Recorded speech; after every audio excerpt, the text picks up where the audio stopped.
Oke guys, kembali lagi bersama TPB Santuy. Sekarang kita masuk ke topik kedua dari aplikasi integral, yaitu kita sekarang menggunakan integral buat ngitung volume. Nah, di sini kita mau belajar metode lempeng, cakram, dan cincin buat ngitung volume nih. Langsung aja, kita di sini belajar dari soal, yaitu hitung volume benda padat yang dibentuk dengan memutar daerah yang dibatasi kurva Y sama dengan 4 minus X kuadrat, sumbu X dan sumbu Y terhadap sumbu Y. Nah, jadi ada daerah nih yang dibatasi oleh 3 kurva ini. Terus daerah itu akan diputar terhadap sumbu Y. Nah, itu kan jadi solid tuh. Nah, solidnya itu tuh volumenya berapa? Biar lebih kebayang, kita coba bikin sketsanya. Nah, pertama kita punya kurva Y sama dengan 4 minus X kuadrat. Berarti ini kurva kuadratik yang ke bawah, tapi ininya mulai dari 4. Jadi inilah. Itu kalau 4 minus X kuadrat, biar Y-nya 0 itu X-nya berarti 2 lah ya. 2. Gitu. Nah, dia dibatasi sama sumbu X ini, dan dibatasi juga sama sumbu Y ini. Berarti kita punya daerahnya adalah daerah ini. Nah, terus daerah ini katanya diputar terhadap sumbu Y, berarti diputar kayak gini kan. Nah, jadinya tuh kayak kubah gitu kan berarti. Nah, kira-kira bendanya tuh bakal jadi kubah kayak gini. Nah, gimana nih cara kita ngitung integralnya? Seperti biasa, kita mau bikin partisi gitu. Nah, ngelihat dari gambar sini nih, jadi kita mau ngitungnya itu dengan cara kita membuat tumpukan lempeng-lempeng atau cakram-cakram yang membentuk si kubah ini gitu. Jadi kita slice si kubah ini di sumbu tingginya gitu. Jadi kan kita bakal nemuin kayak lempengan-lempengan gini kan. Yang karena dia tingginya itu pendek banget, jadi ini tingginya delta Y atau kecil banget gitu. Sehingga dia akan membentuk silinder yang kecil gitu, ya kan? Atau bentuknya kayak ya cakram, kayak lempeng gitu, kayak koin gitulah, kayak uang koin gitu.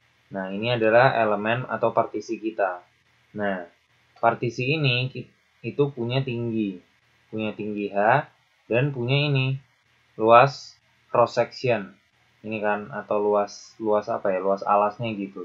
Untuk di setiap ketinggian, level ketinggian dia punya luas alas yang berbeda-beda nih, ya kan?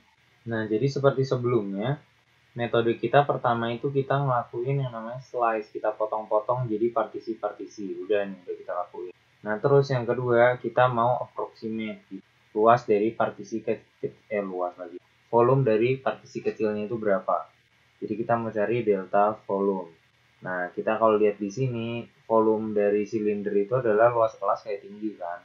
Berarti areanya dikali tingginya itu delta Y. Nah, areanya itu apa? Kalau silinder, karena silinder kan lingkaran. Berarti kita punya pi R kuadrat dikali tingginya delta Y.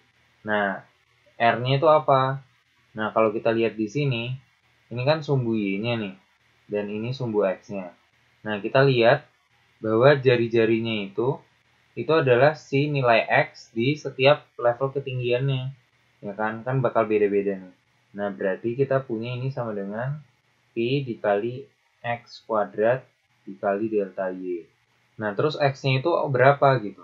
Nah, kita punya kurva ini, kurva yang membatasi ini, itu adalah Y sama dengan 4 minus X kuadrat. Atau dari sini kita bisa dapetin X kuadrat itu sama dengan 4 minus Y. Nah, di sini kita masukin Pi kali 4 minus Y dikali delta Y. Wah, ini salah ya. Nah, udah terakhir tinggal kita jumlahin si partisi ini dari Y0 sampai Y4 ya kan. Kita integralin terakhir. Nah, kita punya integral dari Pi 4 min Y dikali dy. Karena Pi-nya konstan, kita taruh depan aja. Terus kita integralin dari 0 sampai 4. Seperti biasa, ya ini tinggal prosedural sih, tinggal cari anti turunannya. 4y min setengah y kuadrat. Dievaluasi dari 0 sampai 4, kita dapat 8pi minus 0, ya atau 8pi. Gitu. Udah selesai, kita dapat volume dari kubah ini 8pi gitu. Nah, ini adalah aplikasi integral kedua kita, yaitu untuk menghitung volume. Nah, sekarang kita mau coba yang lebih menantang nih. Kita mau coba tambahin nih. Batasnya adalah ini. Tetap diputar terhadap sumbu Y.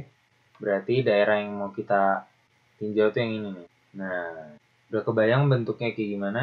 Kalau diputar terhadap sumbu Y, tetap ubah kayak tadi lah ya. Cuman dia nggak pejal full gitu. Cuman ya gini. Jadi areanya tuh yang ini nih. Di dalamnya itu bolong bentuknya cone gitu. Karena ini ya kan. Nah, sama kayak sebelumnya kita mau bikin partisi-partisi. Sekarang tapi partisinya bentuknya gimana? Seperti biasa kan kita slice. Nah, sekarang bentuknya berarti kayak gini. Nah, kayak donat gini, cuman dia silinder juga gitu. Jadi punya. Nah, tingginya itu tetap sama, delta Y. Nah, sekarang nih si donatnya ini, itu dia punya dua jari-jari. Jadi ini sumbu putarnya. Nah, jari-jari pertamanya dia yang ini, jari-jari keduanya dia yang ini, ya kan? Jadi kalau di gambar yang ini, jari-jari pertamanya yang ini, jari-jari keduanya, gitu kan ya. Atau biar lebih jelas gini, yang ini tuh jari-jari dalam, inner gitu, yang ini jari-jari outer gitu. Nah, seperti biasa kita yang kedua kita approximate volumenya. Jadi delta V, kita punya delta V itu ya luas silinder volume silinder yang luar dikurang volume silinder yang dalam kan. Berarti PR kuadrat luas alas kayak gini.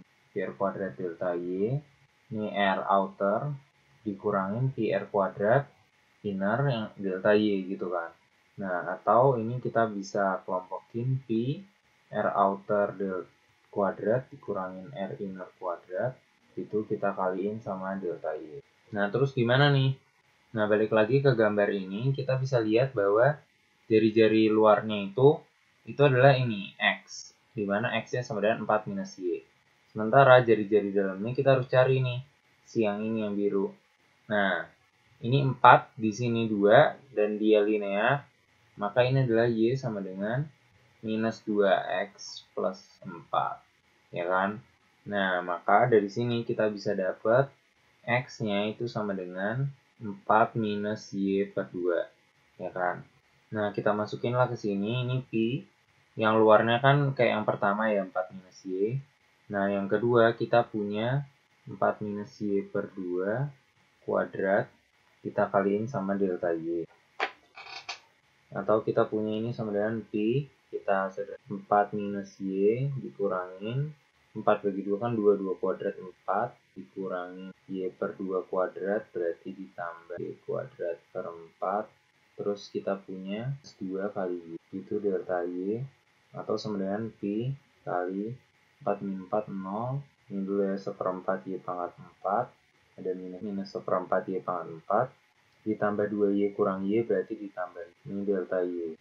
Nah terakhir kita tinggal hitung jadi volumenya sama dengan integral ini kita taruh P-nya di luar kayak tadi minus seperempat Y pangkat 4 ditambah Y dy kita integralin dari 0 sampai 4 sorry ralat ini Y kuadrat ya seperempat Y kuadrat jadi ini Y kuadrat nah udah tinggal dihitung kita punya Pi dikali minus 1/12 Y pangkat 3 ditambah setengah Y kuadrat dari 0 sampai 4 hasilnya adalah 8/3 Pi. Kita bandingin hasilnya sama yang pertama, kita punya 8 Pi, kita punya 8/3 Pi. Bedanya di mana? Kalau ini pejal yang pertama, kalau yang kedua dia ada bolong di tengah ini karena kon. Nah, kita dulu kan pas SMA udah pernah belajar ya kalau luas kon itu volume kon itu sepertiga luas alas kali tinggi kan ya, dikali tinggi. Nah, di sini kita punya kon ini itu dengan jari-jari 2 kan. Nah, kita mau coba hitung nih luas volume konnya terus ntar kita bandingin. Berarti luas alasnya kan Pi kali 2 kuadrat kan.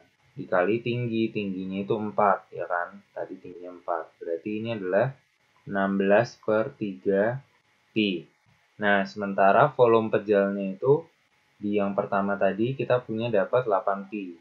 Nah, maka volume yang kedua ini, volume yang bentuk yang ini, dia punya volume sama dengan volume pejal yang full dikurangin volume cone. Jadi kita punya 8 Pi dikurangin volume cone tadi kalau kita hitung pakai rumus yang kita udah pernah pelajari SMA yaitu 16/3 Pi. 8pi dikurang 16 per 3pi. 8pi itu kan 24 per 3 kan. 24 per 3 kurang 16 sama dengan 8 per 3pi. Nah, kita lihat hasilnya sama-sama hasil ini. Gitu. Nah, yang metode yang kedua ini, yang kita ngurangin, jadi kita, kalau awalnya kan kita punya kayak koin yang namanya metode cakram. Nah, kalau sekarang kita ini punya kayak CD nih, atau cincin gitu. Kita punya cincin karena dia ada perpotongan dari dua kurva gitu, dibatasi oleh dua kurva yang berbeda kayak gini.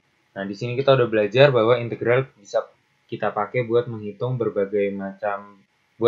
volume dari berbagai macam bentuk solid gitu. Intinya dari metode lempeng, cakram, dan cincin, kita itu membagi jadi bagian kecil-kecil, di mana bagian kecil-kecil itu volumenya adalah luas alas dikali delta Y. Terus kita tinggal tambahin ke atas gitu. Sebenarnya bisa juga kita kalau misalkan diputar terhadap sumbu X gitu, kita bikin cakram-cakram ke arah sumbu X. Ini ya, tumpukan-tumpukan gitu ke arah sumbu X gitu. Nanti ini akan bisa menghasilkan volume dari bentuk yang kita mau, misalkan bentuk kayak gini gitu. Oke, sampai ketemu di video-video selanjutnya. Thank you udah nonton.